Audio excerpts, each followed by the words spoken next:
Unacademy. Let's crack it.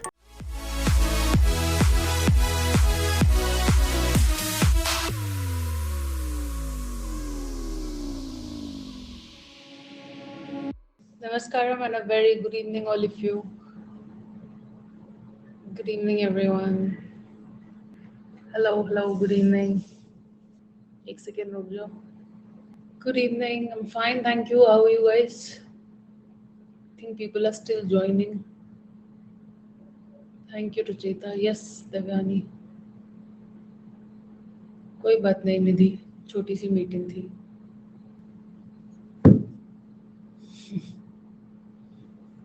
Good evening. Ashmit, क्या लिखा है स्क्रीन पे? गोविंद, कहाँ हो तुम आजकल? Good evening, good evening. I'm fine, thank you.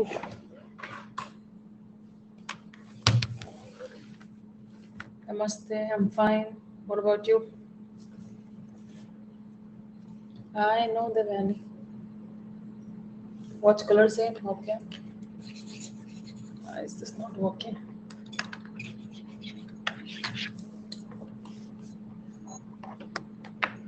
Just a second, I'll check the board connection. My day has been very tiring. मैं सुबह 9 बजे से लगातार लगे हुई हूँ, तो मेरी हालत खराब है. 4 बजे की क्लास लगवा तो दी सबने, बैंड मेरी बज रही है और कोई आया भी नहीं है, इतने कम बच्चे हैं.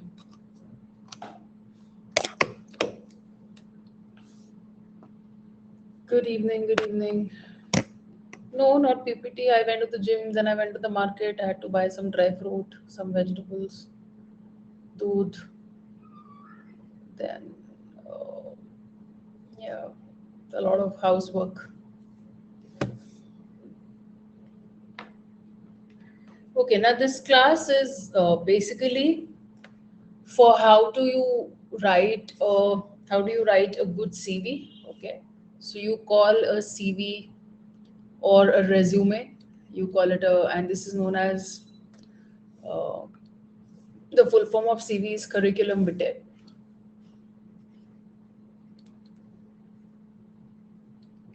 ठीक है, तो ये बड़ा इंपॉर्टेंट एस्पेक्ट है. तो कुछ चीजें होती हैं जो आप एग्जाम के फॉर्म में भरते हैं और कुछ चीजें होती हैं जो आप फॉर्म में नहीं पूछा गया होता है, तो वो आप वहां नहीं डाल सकते हैं, तो उसके लिए आपको सीवी लिखना पड़ता है. टॉप आईएम्स में ये रूल है कि आप एक पेज से ज्यादा का 1 A4 साइज शीट, 1 साइड से ज्यादा का रेज्यूमे नहीं लिखते हैं. So you have to fit your resume within 1 side of an A4 size sheet. ठीक, इंटरव्यू में लेके जाना होता है. सीवी अपलोड के बजाय यूजुअली फॉर्म के क्वेश्चंस के आंसर्स अपलोड करने होते हैं, और अगर वो बोलते हैं तो सीवी अटैच करना पड़ता है. वो डिपेंड करता है कॉलेज टू कॉलेज. तो आपको जहाँ से कॉल आया है उसके बाद अगर वो बोल रहे हैं तो सीवी सबमिट करना पड़ेगा, या फिर इंटरव्यू में साथ में लेके जाना पड़ेगा. तो सीवी एक इम्पॉर्टेंट पार्ट है. प्लस अगर आप जॉब के लिए भी अप्लाई कर रहे हैं तो भी सीवी की जरूरत है. ठीक है, तो anywhere you apply it on a basis of CV. So if you look at it, this is your first impression on the concerned person. Okay, so whatever your uh, goals are, whatever your achievements are, whatever your caliber is being judged on the basis of a piece of paper. And the amount of rejection that happens on the basis of CV, incorrect grammar, poor template, not many achievements, not good in academics, not good in skill set, nothing new to add, all of these can become a real problem, and CV rejection is pretty real. ठीक है, तो CV बहुत reject होते हैं. ठीक है, anyway, तो देखते हैं कि CV में क्या क्या लिखना चाहिए. No, it's not misused, especially by colleges. And personal information, ऐसा आप क्या लिखने वाले हो सीवी में जो आपको लगता है मिसयूज होगा? What do you think, Sahil, can be misused? किसी को अगर आपका मैरिटल स्टेटस, नेशनैलिटी या डेट ऑफ बर्थ पता है तो कोई इसे क्या ही मिसयूज करेगा. ठीक है, so don't believe in conspiracy theories, don't watch too much of Netflix. ठीक है, तो let's do a few announcements. Difference है, अनअकैडमी नोट्स के फीचर्स हैं, और अब करते हैं काम की बात। चलो, तो जब भी आप एक जॉब के लिए फाइट कर रहे होते हैं तो आप ये ध्यान रखिए कि आप एक ओवर पॉपुलेटेड कंट्री में रहते हैं, तो आप अगर जॉब के लिए या बी स्कूल के लिए भी आप अप्लाई कर रहे हैं, आपका कंपटीशन बहुत सारे लोगों से, you are competing against hundreds of people. So one seat is being sought after by as many as 250 candidates or even more in some cases, especially if you're from a general category and there is no reservation. So every time you're looking for a job, you compete against 250 other candidates on average. ठीक है, तो ये हाल नहीं होना चाहिए आपको कि आपको रेज्यूमे सबमिट करने को बोला तो आप वहाँ पे अपने नाम का होर्डिंग छपवा गए हैं। ठीक है, जैसे पॉलिटिशियंस के बर्थडेज के फोटोज लगते हैं, देखा है आपने, हार्दिक अभिनंदन, वो भी लोकल पॉलिटिशियंस जिनको कोई नहीं जानता है। हाँ, तो प्लीज ऐसे काम मत करना, थोथा चना बाजे घना, क्या था कुछ नहीं है और जाके इतना बड़ा सा रेज्यूमे छाप दिया। तो मैं देखती हूँ फ्रेशर्स तो 3-4 पन्नों का रेज्यूमे लिख रहे हैं, बेचारे जिनको एक्सपीरियंस्ड है वो एक ही पन्ने में निपटा रहे हैं। ठीक है, तो प्लीज ध्यान रखिएगा कि रेज्यूमे की लेंथ बहुत इंपॉर्टेंट है। तो कितनी लेंथ होनी चाहिए आपको, वो एक A4 साइज शीट में एक साइड में खत्म करना है।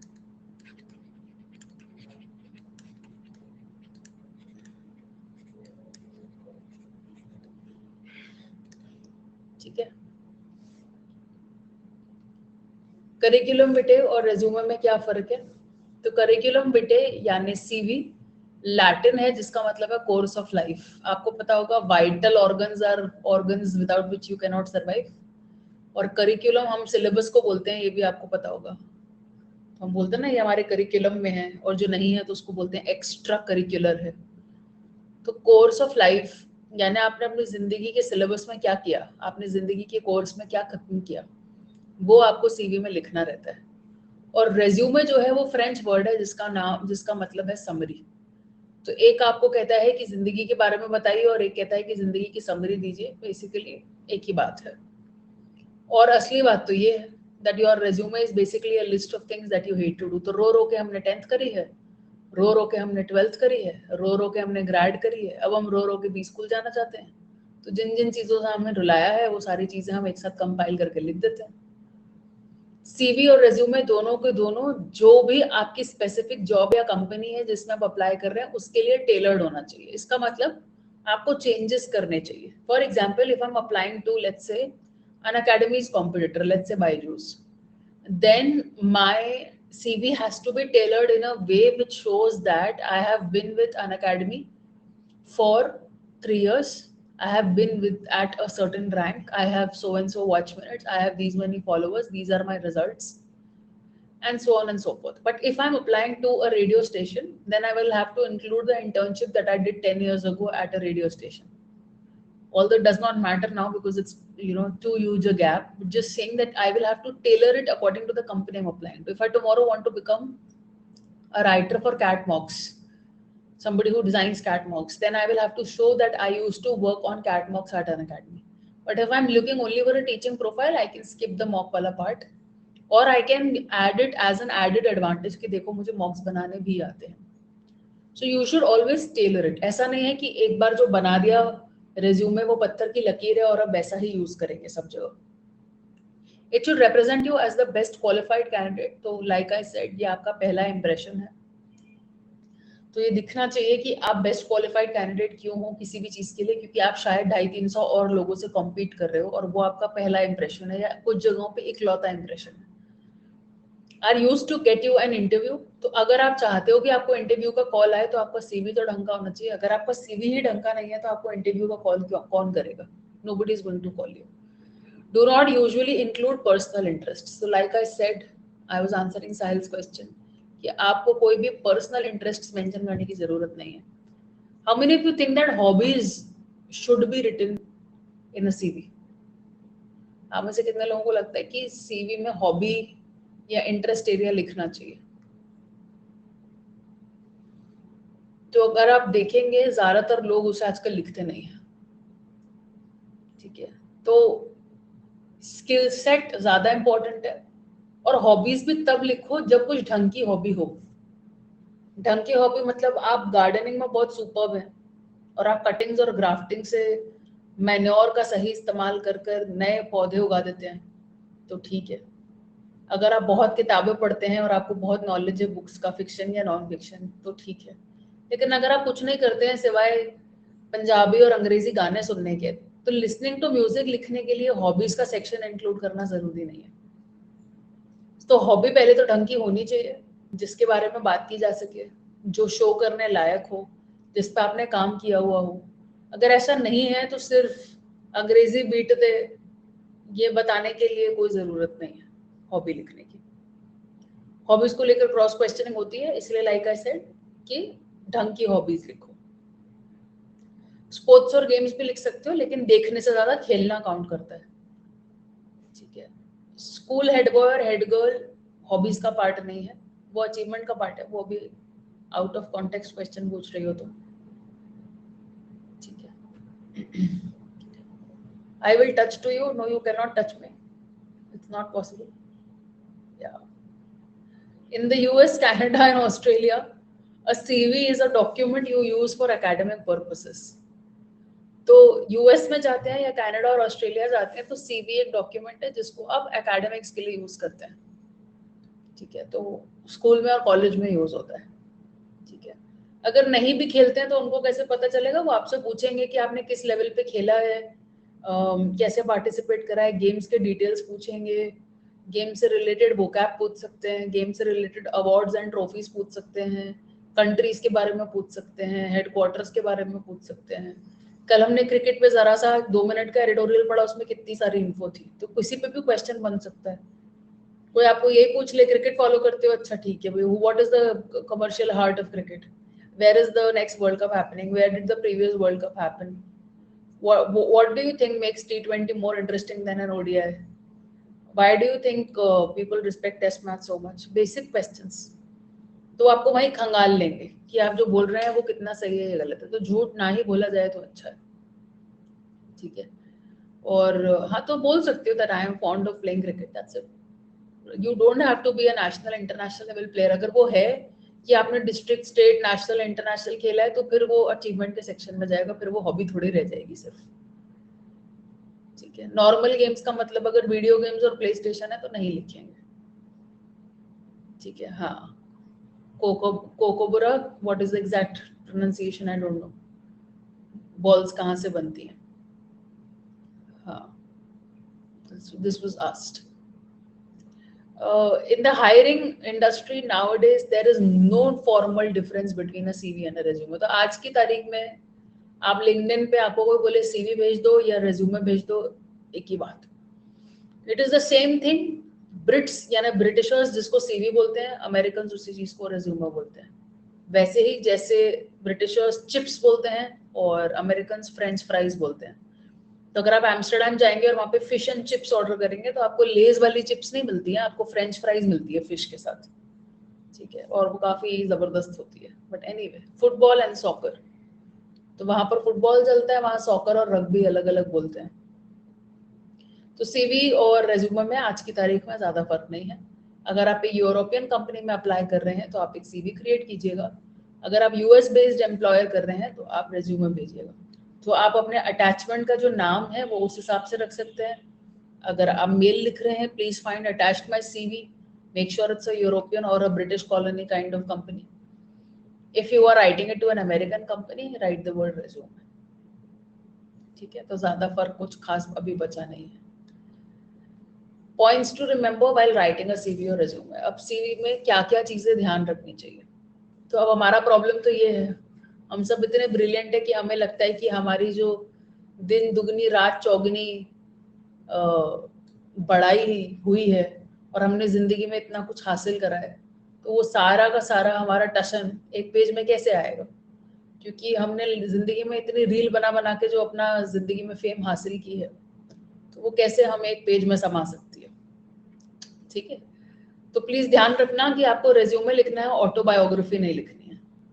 तो किसी ने आपसे पूछा कि भाई बताओ, तो आपको लगा कि सप्लीमेंट्री शीट मांग मांग के मैं रेज्यूमे लिखूंगा, क्या आन दे ठीक है, तो it all started when I was born on a summer afternoon during the month of June on a Tuesday when Mangal was Mangalwar, when Mangalwar was Mangal.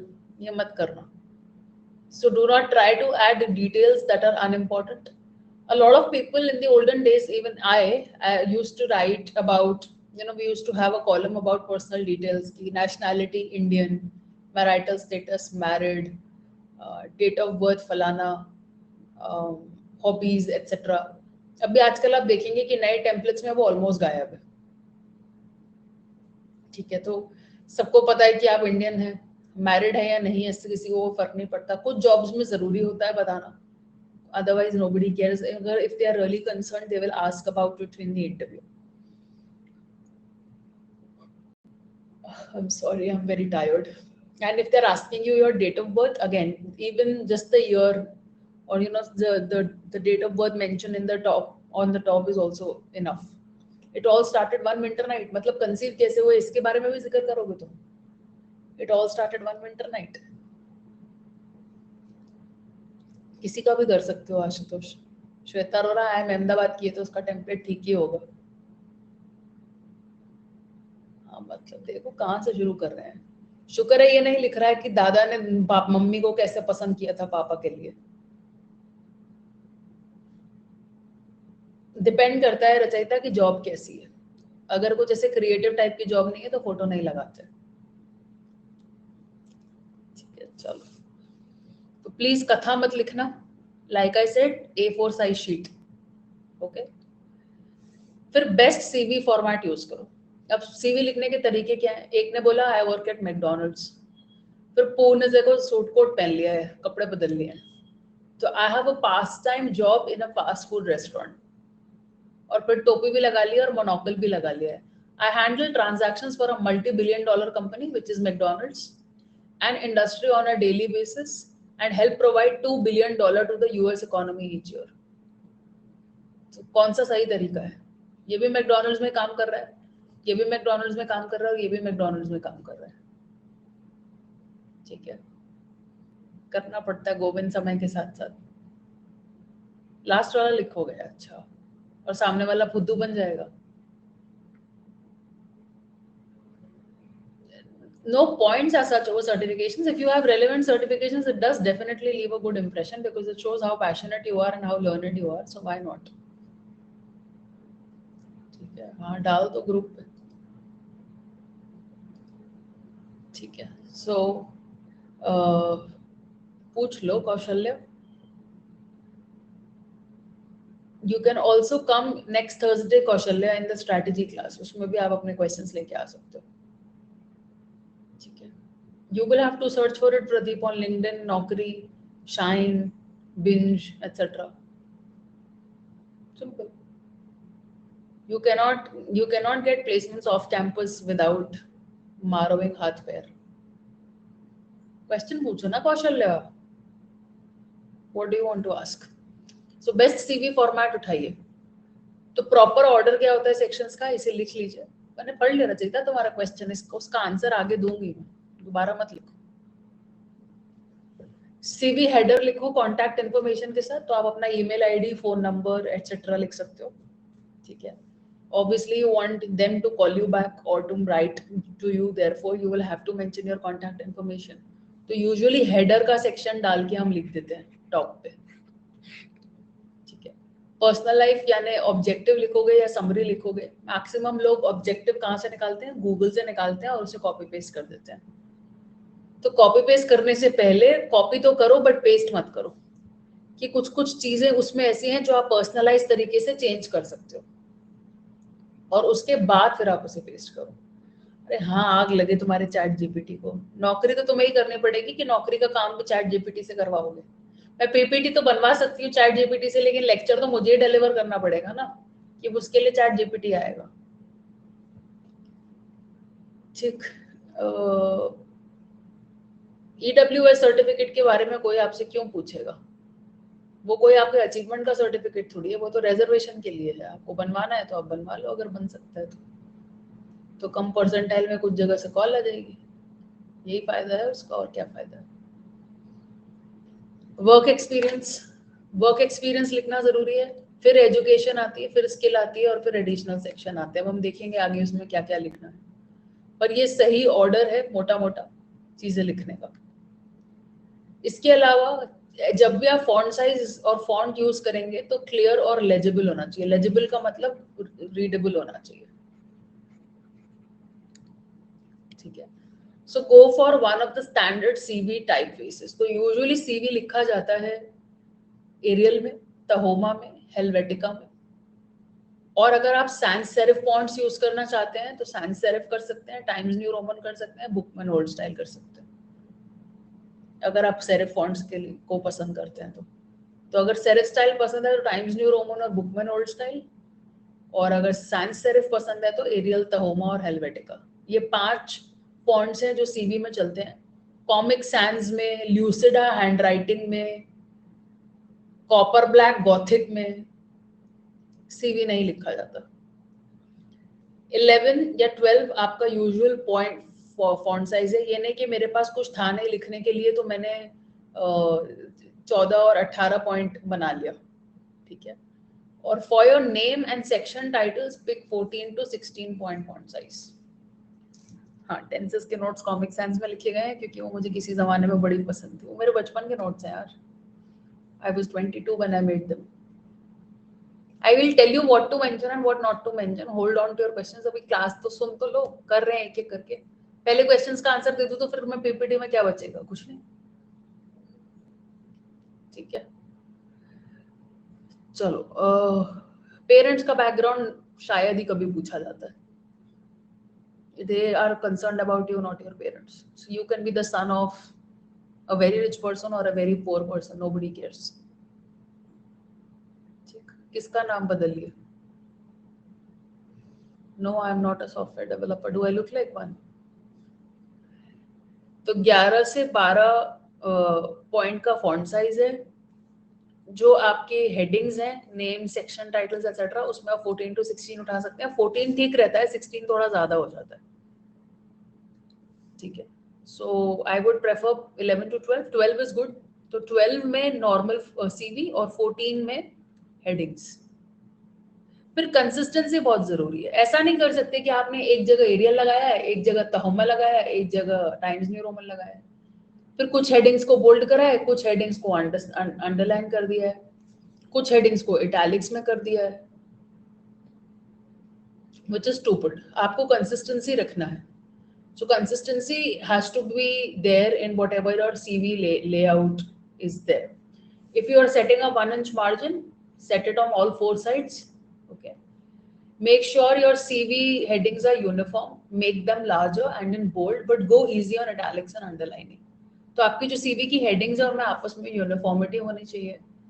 आप उनको थोड़ा सा बड़ा रखें, बोल्ड रखें, लेकिन जबरदस्ती का इटैलिक्स और अंडरलाइनिंग नहीं करेंगे। बहुत लोगों को अंडरलाइन करने की आदत होती है, स्कूल का नोट्स नहीं बना रहे हो, ठीक है। Stick to a single date format. तो कहीं पे ऐसे लिख रहे हैं, ठीक है, फिर कहीं पर ऐसे लिख रहे हैं, फिर कहीं पर ऐसे लिख रहे हैं, ये नहीं होना चाहिए, ठीक है।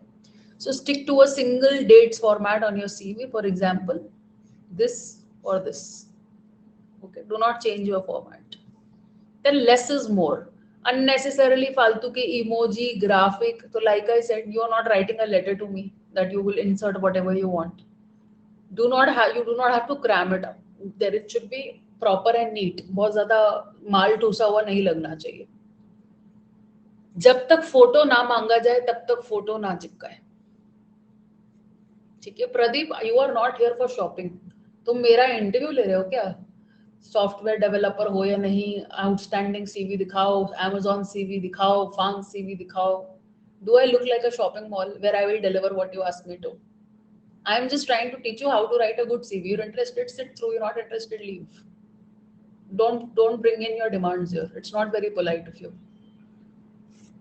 So get photos of your CV. Your photos are not required, okay? And unless somebody asks you for a picture, don't post it there. CV header, important information. CV में क्या क्या आना चाहिए? राइट साइड पे देखिए एक sample है। तो इसने लिखा हुआ है अपना नाम, फिर अपना प्रोफेशनल टाइटल या डेजिग्नेशन, फिर उसके बाद mailing address, phone number, email address, LinkedIn, end of course social media if you have it. You can skip it, otherwise आपको अपना इंस्टाग्राम लिखने की जरूरत नहीं है unless you maintain a page which is relevant to the job. So if you're applying to a fashion job and you are a fashionista or an influencer, then it's okay. If you're applying to a writing job and you are a writer, then it's okay. If you are into automobiles and you are maintaining a page and you want to show it to the panel, then you will write it, otherwise you will not upload the link. LinkedIn का link आजकल लोग डालने लगे हैं क्योंकि वो आपका professional outlook दिखाता है, आपके प्रोफेशनल अचीवमेंट्स दिखाता है, आपकी सर्टिफिकेशंस दिखाता है, आप पब्लिक में खुद को कैसे पोर्ट्रे करते हैं ये दिखाता है, तो वो आप डाल सकते हैं.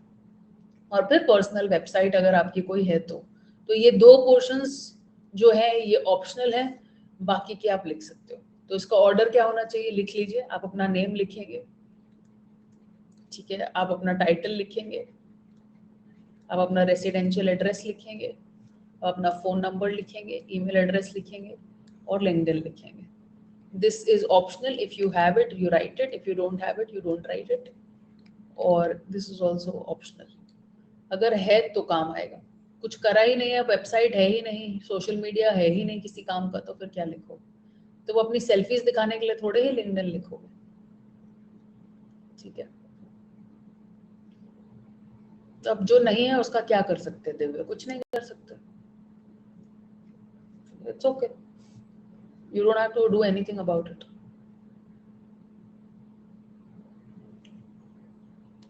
आपको फॉर्म भरते वक्त जब वो प्रूफ मांगेंगे तो आपके पास कुछ होगा नहीं. ऑफर लेटर नहीं है लेकिन सैलरी प्रूफ है, तो उतना काफी है. You can write it in your work ex, that's it. फिर आता है सीवी का ऑब्जेक्टिव. तो सीवी का ऑब्जेक्टिव ये दिखाता है कि आपके पास कौन सी स्किल्स हैं. इसलिए मैंने आपसे कहा था कॉपी करोगे पेस्ट मत करना. आपको ये टेलर करना पड़ेगा ऑब्जेक्टिव कि आपके पास कौन सी स्किल्स हैं जो आपने मास्टर करी है और आप कैसे इंडस्ट्री में या उस जगह पर फिट होते हैं. It is a good choice if you've got little work ex. Little work ex means negligible work ex relevant to the job you're trying to land. For example, if you're writing a student CV, तो student CV में हो सकता है आपके पास 0 work ex है, तो फिर आप स्किल्स की बात करो. अगर आपके पास वर्क एक्स है तो आप स्टार्ट कर सकते हो सीधा 12 years of experience of training thousands of CAT aspirants throughout the country. But if you don't have that kind of experience, तो एक जमाने में मैं भी लिखती थी gold medallist from Jamia Millia Islamia. अभी नहीं लिखती हूँ क्योंकि अभी मेरा गोल्ड मेडल किसी काम का नहीं है, लेकिन किसी जमाने में बहुत काम का था. अभी 12 साल का वर्क एक्स काउंट करता है, अभी रिजल्ट्स काउंट करते हैं, ठीक. So therefore you have to talk about the skills that you have mastered and how you will fit in. For example, dependable, licensed, NMC registered nurse. So she's telling that she's dependable, that she is licensed, that she is registered, and she's a nurse trained to work in high stress environment and stay calm under pressure. Seeking to leverage meticulous record keeping and analytical skills to help St. Francis Hospital with their upcoming challenges. तो St. Francis Hospital में apply कर रही है तो उनको address करके लिखा है कि देखो आपके जो भी चैलेंजेस हैं मैं वो हैंडल करना चाहती हूँ और अपनी रिकॉर्ड कीपर और एनालिटिकल स्किल्स को यूज करना चाहती हूँ और उन्हें लेवरेज करना चाहती हूँ, और मैं काफी मेटिकुलस भी हूँ, ठीक है. सैलरी प्रूफ से ज्यादा ऑफर लेटर, रिलीविंग लेटर ये काम आता है. बट हाँ, सैलरी प्रूफ या सैलरी स्लिप्स होने चाहिए आपके पास. अगर आप फुल टाइम एम्प्लॉयमेंट दिखा रहे हो तो आपके अकाउंट में पैसा आ रहा है और आप नौकरी करते हो तो आपको दिखाना पड़ेगा. यूए के लिए मैंने सीवी लिखा था, यस ऑफ कोर्स, ठीक है. आगे बढ़ते हैं. Work experience. Recruiters know what you did, they want to know how well you did it and what can you offer. तो देखो आप पीछे क्या कर रहे थे, नहीं, सब जगह नहीं चाहिए होता पवन, जहां मांगेंगे वहां लगाना है. आप पीछे क्या कर रहे थे वो मायने तो रखता है, लेकिन उससे ज्यादा ये मायने रखता है कि आप कैसे कर रहे थे और जो कर रहे थे उसके बेसिस पे आप आगे क्या ऑफर कर सकते हो, ठीक. हाँ, तो इंटर्नशिप में ही आएगा, सेपरेटली क्यों डालोगे. Okay, so then work experience में आप क्या कर रहे थे और आप क्या ऑफर कर सकते हो. तो हमेशा मेजरेबल अचीवमेंट्स लिखो और रेलेवेंट अचीवमेंट्स लिखो. सिर्फ ये नहीं कि लोग ऐसे लिख देते हैं responsible for creating mocks, responsible for taking classes, responsible for taking YouTube sessions, responsible for teaching VARC, responsible for teaching reasoning. ऐसे थोड़ा ही होता है.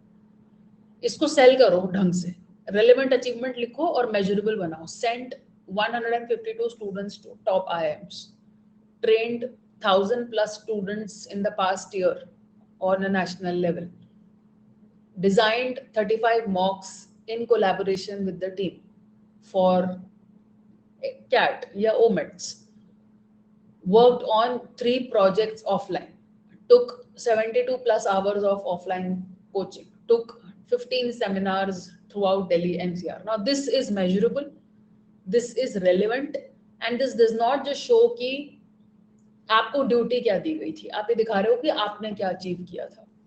तो वर्क एक्सपीरियंस के सेक्शन को बड़े तमीज से लिखना है. फिर वर्ड्स यूज करो जिसमें आपने काम, जैसे created mocks, analysed mocks, implemented the policies, बजाय responsible for this, responsible for this, responsible for this. ऐसे नहीं लिखना. पैसिव नहीं लगना चाहिए, एक्टिव लगना चाहिए कि आप एक्टिवली क्या एक्शन ले रहे थे, आपने किस चीज पर काम किया है. Tailor your CV to the job posting या फिर टू द बी स्कूल.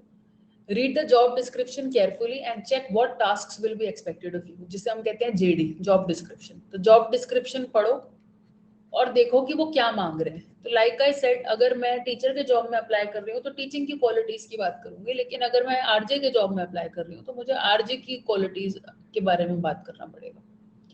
ठीक है, just give me a moment please.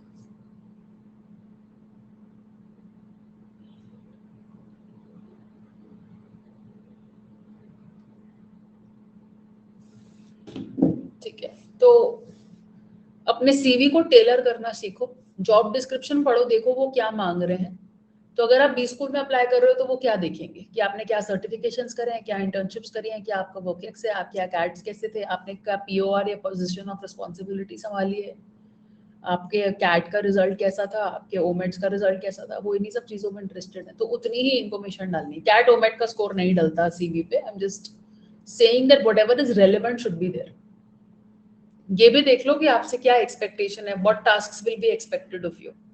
This is very very important that you take care कि आप वो टास्क्स मेंशन कर रहे हो जो कि आपसे एक्सपेक्ट किए जाते हैं. If you've done them before, put them on your CV even if those weren't your primary responsibilities. आपने किए हैं, वो रेलेवेंट है तो आप उनको लिखिए. ये मत सोचिए कि ये तो पुराना हो गया और ये मेरा प्राइमरी रिस्पॉन्सिबिलिटी नहीं है तो मैं नहीं लिखूंगा. तो वर्क एक्स को बहुत अच्छे से लिखना है. अगर आप फ्रेशर हैं और आपके पास 0 वर्क एक्स है तो आप एक प्रेस्टिजियस अच्छे कॉलेज से हैं तो उसको मेंशन करिए. एजुकेशन सेक्शन को वर्क एक्सपीरियंस से ऊपर लिखिए. फिर वर्क एक्स नहीं होगा ना, अगर वर्क एक्स नहीं है तो वर्क एक्सपीरियंस का सेक्शन ही उड़ जाएगा. तो या तो आप इंटर्नशिप्स डाल सकते हो, प्रोजेक्ट्स डाल सकते हो, अगर वो भी नहीं है तो वर्क एक्सपीरियंस का सेक्शन ही उड़ जाएगा, फिर सीधे एजुकेशन से स्टार्ट होगा. ठीक है, अब तक जितना कराया उससे रिलेटेड कोई क्वेश्चन है तो पूछो, नहीं तो आगे बढ़ेंगे. आगे के क्वेश्चंस मत पूछना, अभी बाकी है कहानी.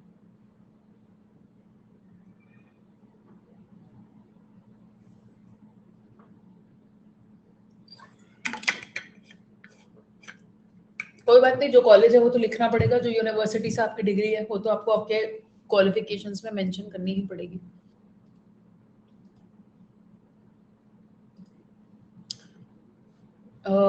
माइकेट एग्जाम के लिए कैट और जैट नेसेसरी है. यस, आपको कोई एक 85 परसेंटाइल लाके देना होता है, उसके बाद आप माइकेट के लिए एलिजिबल होते हो. तो इन दोनों में से एक निकालोगे 85 परसेंटाइल के साथ, तब जाके माइकेट दे सकते हो, नहीं तो आप एलिजिबल नहीं. तो आपको 2 पेपर निकालने हैं. Work ex internships related college के ड्यूरेशन में नहीं कंसिडर होगा. तो वर्क एक्स की डेफिनेशन समझ लेते हैं कैट के हिसाब से क्या है. I will use a different slide so that we can post it on the group.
हाँ yes Prerna,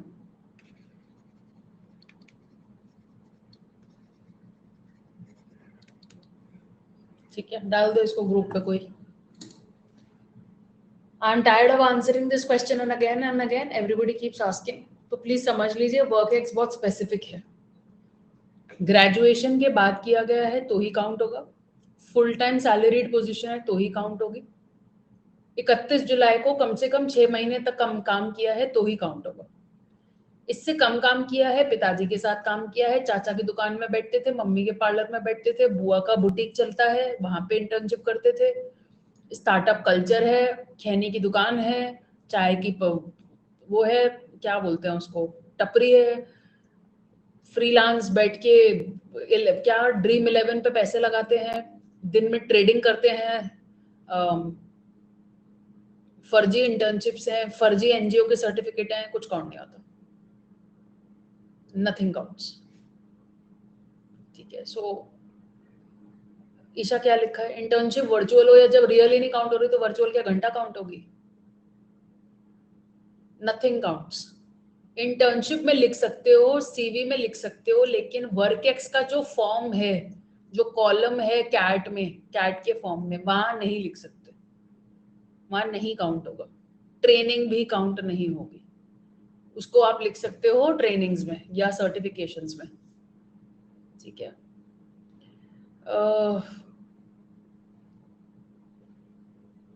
total 8 months February to सितंबर डाल सकते हैं। सितंबर कौन सा, ये वाला, जुलाई तक 6 महीने होना चाहिए मिनिमम, जुलाई के बाद का काउंट नहीं होगा। तो अगर आपको 3.5 साल हो गए हैं और एग्जाम होने तक वो 4 हो जाएगा, और फिर जब तक इंटरव्यू होगा अगले अप्रैल में तब तक 4.5 हो जाएगा, वो काउंट 3.5 ही होगा, लेकिन आपको जो मार्क्स मिलेंगे वो 3.5 के हिसाब से मिलेंगे, मार्क्स होते हैं ना वर्क एक्स के, तो वो 3.5 साल के हिसाब से मिलेंगे। और अगर 4 महीने हैं अभी, तो एग्जाम और अप्रैल तक तो आपका कितना हो जाएगा, जुलाई चल रहा है, जुलाई अगस्त सितंबर अक्टूबर नवंबर दिसंबर जनवरी फरवरी मार्च अप्रैल, तो 4 महीने प्लस 10 महीने 14 महीने हो जाएंगे, लेकिन काउंट 4 ही महीने होगा, मिनिमम 6 मंथ्स ऑन 31 जुलाई। ठीक है, जो कोर्सेज करे हैं उनके कोई हाइपर लिंक जाने की जरूरत नहीं है, आप बस डिटेल बता सकते हो कि फलानी जगह से फलाना कोर्स करा है, दैट्स इट। ठीक है, जो ग्रेड के साथ दे रहे हैं उनका एक्सपीरियंस वर्क एक्स नहीं काउंट होगा। तो अगर आप अपने ग्रेजुएशन के साथ ट्यूशन पढ़ाते हो, ग्रेजुएशन के साथ स्विगी में काम करते हो, ग्रेजुएशन के साथ जोमेटो के डिलीवरी बॉय का काम करते हो, ग्रेजुएशन के साथ उस दिन हम गए थे सबवे, तो सबवे में एक लड़की काम कर रही थी, वो डीयू की स्टूडेंट थी, नहीं काउंट होगा, वो सबवे में फुल टाइम जॉब कर रही है, नहीं काउंट होगा। ठीक है, you can go to my class Shweta, which is based on profile building. You can go to my free classes, go to my profile पे जाके free classes में how to improve my profile, watch that class.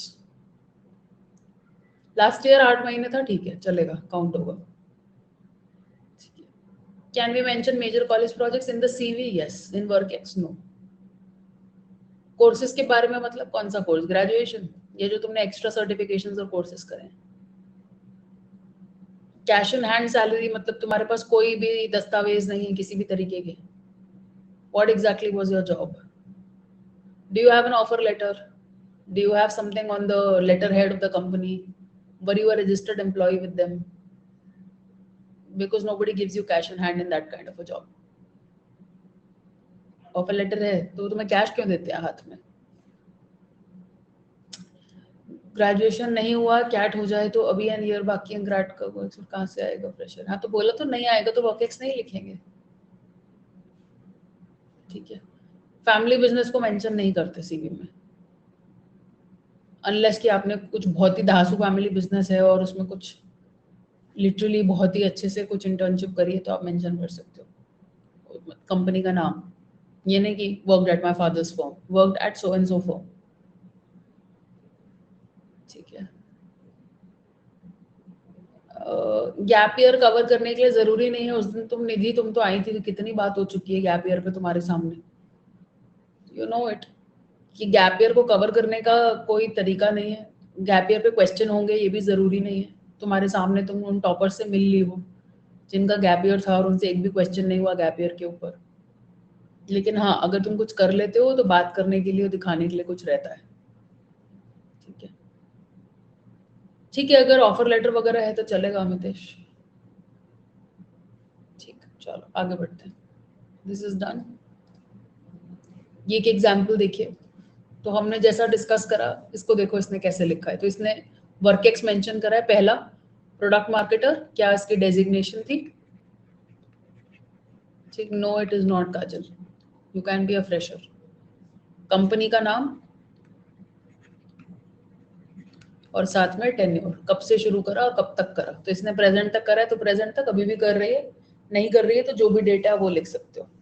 ये ध्यान रखना है कि अगर यहाँ पे अक्टूबर 2015 ऐसे लिखा है तो फिर अक्टूबर 2017 भी ऐसे ही लिखना है।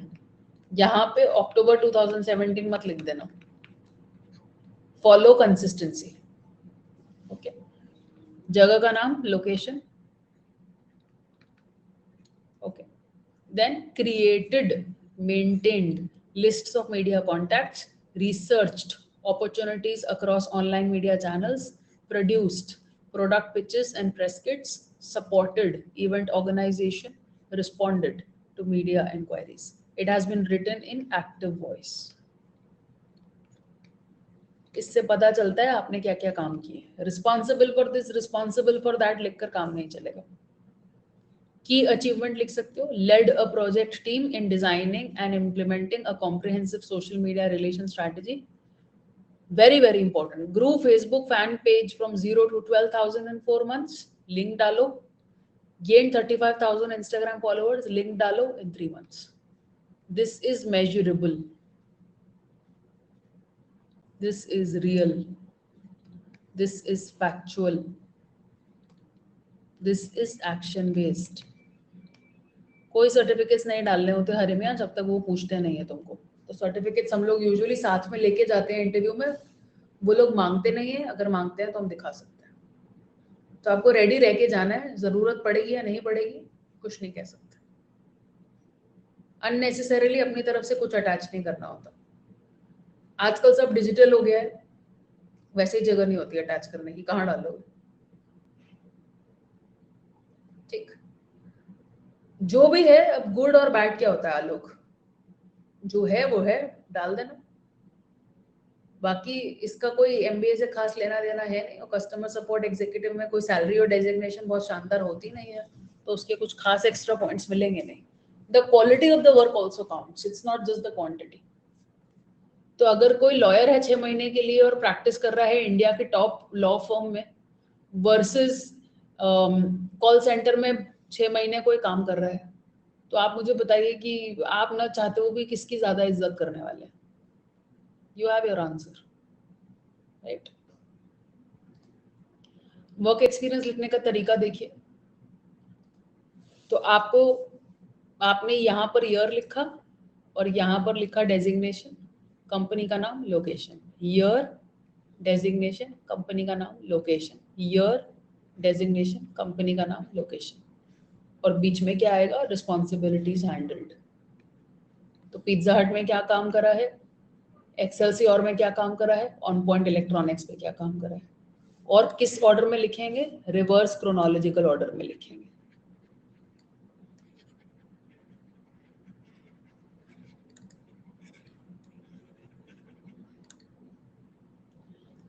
मंथ्स के ऊपर रहता है, लेकिन जब फाइनल सीट सिलेक्शन की बारी आती है, इंटरव्यू की बारी आती है, तो फिर क्वालिटी देखी जाती है। So if you and Alok are fighting for the same seat, when both of you have almost equal composite score, I will look at the quality of the work that you and he have done.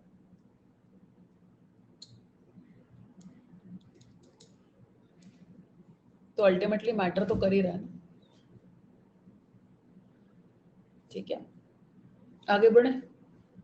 तो reverse chronological order में लिखना है, present से लेके past तक। Education भी ऐसे ही लिखते हैं।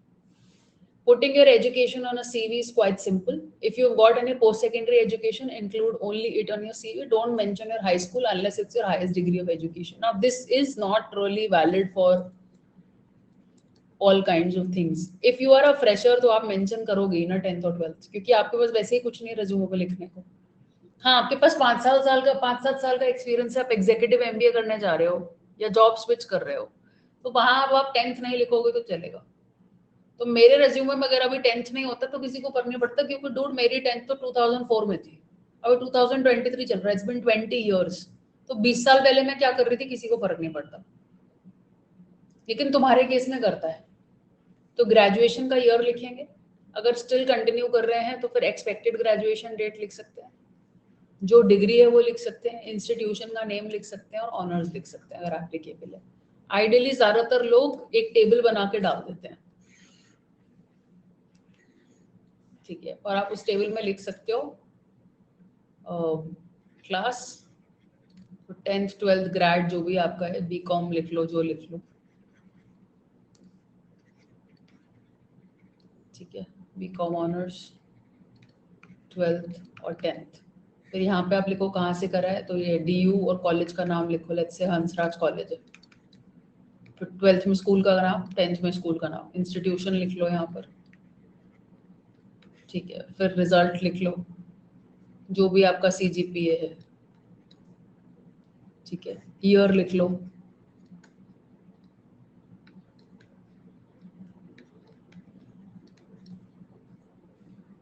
ठीक है. So this is how you can put it in a table. So it's actually very easy. The templates are available. हाँ, बोर्ड भी लिख सकते हैं, ICSE CBSE, वो इंस्टीट्यूट या यूनिवर्सिटी के साथ ही लिख देते हैं ICSE, ठीक. So this is how you write work experience on a resume. तुम यहाँ क्या कर रहे हो, college over. But what if you are writing a CV with little or no work experience? What if you've just graduated? You should do two things. Place your education above your work ex. Secondly, elaborate a bit on your academic experience. जैसे कि अगर कोई title मिला है तो उसको लिखो, favourite field of study लिखा है तो उसको लिखो, ओके. रेलेवेंट कोर्स वर्क किया है कोई तो उसको लिखो, कोई बहुत अचीवमेंट्स है उनको लिखो, एक्स्ट्रा करिकुलर एक्टिविटी, कोई रिसर्च जर्नल पेपर टाइप कुछ काम करा है, मैगजीन में कुछ छपा टाइप काम करा है तो उसको लिखो, ठीक. कंप्लीट हुआ नहीं तो बहुत पैंडेमिक की वजह से, यूनिवर्सिटी की वजह से, या तुम्हारा कोई बैग है उसकी वजह से कर सकते हो 2019 टू 23 में. 23 ही करोगे अगर 23 में रिजल्ट मिला है तो, हाँ तो 23 लिखो, ठीक है. So that's how you mention your education. तो आप इसको देखिए,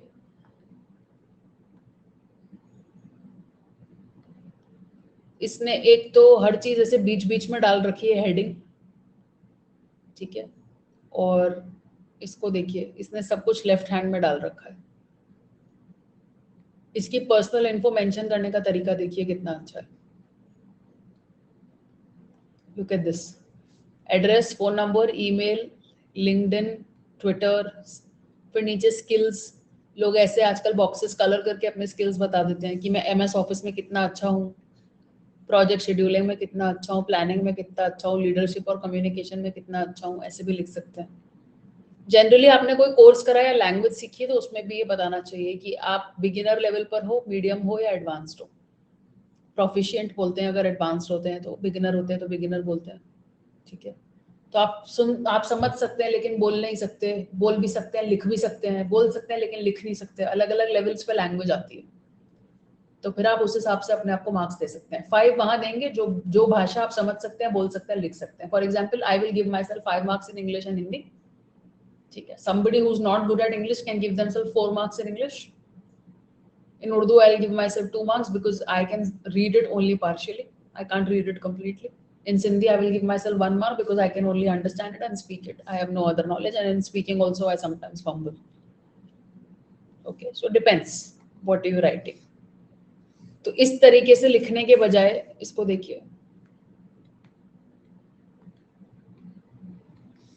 वर्क एक्सपीरियंस डाल दिया, ज्वाइनिंग, स्टेशन, डेट, पोस्ट, ऐसे ऐसे करके हेडिंग डाल डाल के काम लिखा है. ऐसे नहीं लिखना है, जैसे सिखाया है वैसे लिखना है. एजुकेशन भी ऐसे, ठीक, या तो टेबल बनाकर या फिर ऐसे. वर्क एक्स ऐसे जैसे अभी बताया था, ये सारे टेम्पलेट्स आपको गूगल पे मिल जाएंगे, आपको सिर्फ उसमें अपना टेम्पलेट डाउनलोड करके डिटेल्स डालनी रहती है। It's very easy these days.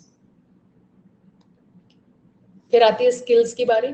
जब स्किल्स की बारी आती है तो एक इशू दूसरे इशू से ज्यादा इंपॉर्टेंट इसीलिए है क्योंकि रेलेवेंस का मामला है। तो मैं गार्डनिंग में बहुत अच्छी हूँ, लेकिन मैंने बीएड की हुई है और इंग्लिश में मास्टर्स हूँ, और मैं अप्लाई कर रही हूँ वीआरसी के टीचर के लिए। तो क्या ज्यादा इंपॉर्टेंट है, मेरा गोल्ड मेडलिस्ट होना अंग्रेजी माध्यम में या मेरा गार्डनिंग करना? सारा खेल किस चीज का है? रेलेवेंस का है। सो if I am writing something, it has to be relevant to the job or the position that I'm applying at. Good that you know gardening, good that you know MS Office, good that you know project management, good that you know XYZ, but is it relevant to the job? So the skills you decide to include on your CV must be relevant to the job that you're trying to land. तो irrelevant skills से दूर रहेंगे, उनको नहीं लिखेंगे। जब हम skills लिखें तो आप शॉर्ट में बता सकते हैं कि आप किसी चीज में एक्सीलेंट, एडवांस्ड है या बेसिक्स है, या फिर जैसा मैंने आपको बताया आप इसे सर्कल्स कलर करके अपना लेवल बता सकते हो। This is the best way of doing it. Some people also add stars. आप स्टार्स करना चाहते हो, आप स्टार्स ऐड कर दो, ठीक है। तो टोटली योर विश। या फिर आप ऐसे भी लिख सकते हो, basic, intermediate, advanced, excellent, proficient, ऐसे वर्ड्स भी यूज कर सकते हैं। फिर आते हैं एडिशनल सेक्शंस। एडिशनल सेक्शंस में आपको कोई भी इंडस्ट्री में अवार्ड मिला हुआ हो, न्यूज़पेपर में नाम छपा हो, कहीं कोई रिकॉग्निशन मिली हो, आपने कोई प्रोफेशनल सर्टिफिकेशन किया हुआ हो, आपकी कोई पब्लिकेशन है जो कहीं छपे हो, कहीं पे भी कोई रिसर्च पेपर छपा हो, आपकी पोइट्री छपी हो, आपका काम का कहीं जिक्र हुआ हो, आपके प्रोफेशनल एफिलिएशंस, कहीं पे भी आप किसी भी ब्रांड के साथ एसोसिएटेड रहे हो, कॉन्फ्रेंस आपने क्या अटेंड करी है, कोई ट्रेनिंग्स अटेंड करी हैं, तो ट्रेनिंग्स भी लिख सकते हैं, लिखा ही हुआ है additional training. A well-crafted additional section can be a decisive factor in choosing you over another candidate with a seemingly similar background. सिर्फ ये अगर बेहतर हो जाए तो दो लोगों में से एक इंसान को चुनना आसान हो जाता है। ठीक, यू ग्रेजुएटेड इन मे, ठीक है, और अब तुम कॉलेज जाओगी 2024 के मई में, तो एक साल जो घर पे बैठोगी वो ड्रॉप नहीं होगा। Don't ignore this chance to stand out from the crowd, ठीक है। तो यही आपका चांस है कि आप दूसरों से बेहतर हो पाए, ठीक है। Again Aman, not very relevant unless you are applying at a position of writing, otherwise it's not relevant. Software में अप्लाई कर रहे हैं तो स्कूल मैगजीन में छपी पोएम किसी काम की नहीं है, तो आपको रेलेवेंस देखना है, ठीक है। So this is a pattern. Skill बताने का तरीका मैंने आपको बता दिया, आप इस तरीके से स्किल मेंशन कर सकते हैं जैसा कि इसने डाला है। अजाइल पे कितना काम आता है, बिजनेस प्रोजेक्ट में कितना आता है, vendor management, MS office, project scheduling, planning, leadership, communication skills. ऐसे नहीं लिखना है, हार्ड एंड सॉफ्ट स्किल्स और 4 पॉइंटर बना के लिख दिया। This is a poor way of writing, ठीक है। So like I said, template download कर सकते हो, ठीक। लास्टली, इन अ नटशेल, आपको सही रेज्यूमे फॉर्मेट चुनना है। कॉन्टैक्ट इन्फॉर्मेशन ऐड करो, पर्सनल डिटेल्स ऐड करो, प्लीज किसी दूसरे का फोन नंबर मत डालो, अननेसेसरीली एक्स्ट्रा फोन नंबर मत डालो, एक है एक ही लिखो, उस सिम को एक्टिव रखो, बोलने वाली बात नहीं है, बच्चों वाली बात है। हेडिंग स्टेटमेंट से स्टार्ट करो। आप कॉन्टैक्ट इन्फॉर्मेशन और पर्सनल डिटेल्स को या तो राइट साइड के कॉलम में डाल सकते हो या फिर जैसा कि अभी बताया हेडर में डाल सकते हो। रेलेवेंट वर्क एक्स बताओ, की अचीवमेंट्स बताओ, एजुकेशन को सही सही लिखो, कोई भी फॉल्स डिटेल्स नहीं होने चाहिए, नहीं तो वो लगेगा कि मेड अप है। रेलेवेंट स्किल्स डालो जो कि जॉब एडवर्टीजमेंट से मैच करती है। एडिशनल इंपॉर्टेंट सेक्शन डालो अगर तुम्हारे पास है तो। रिक्रूटर को इम्प्रेस करने के लिए एडिशनल सेक्शन डालने में काम आता है। प्रोफेशनल सीवी टेम्पलेट डाउनलोड करके उसमें लिखो। हमेशा भेजने से पहले प्रूफ रीड करो, प्रॉपर सेव करो। जब सेव करोगे तो कुछ ऐसे डैशिंग बॉय टाइप का नाम मत लिख देना अपने अचीवमेंट का, सिंपली या तो सीवी दिव्य ऐसे लिखो या फिर पूरा अपना नाम लिख सकते हो,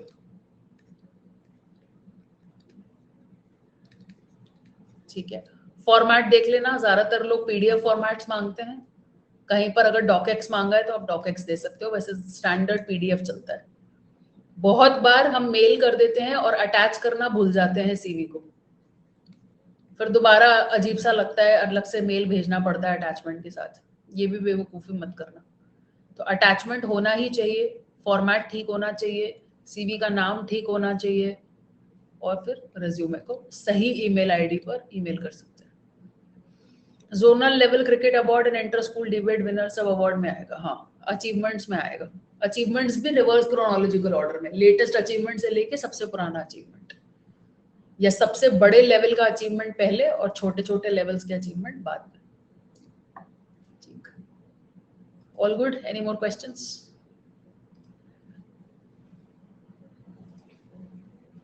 जिसका अच्छा स्कोर हो एग्जाम में, प्रोफाइल भी अच्छी हो, उसको एबी से कॉल आ सकता है। हाँ, सीवी अच्छा क्यों नहीं है? जब अच्छा स्कोर है और प्रोफाइल अच्छी है तो सीवी क्यों अच्छा नहीं होगा?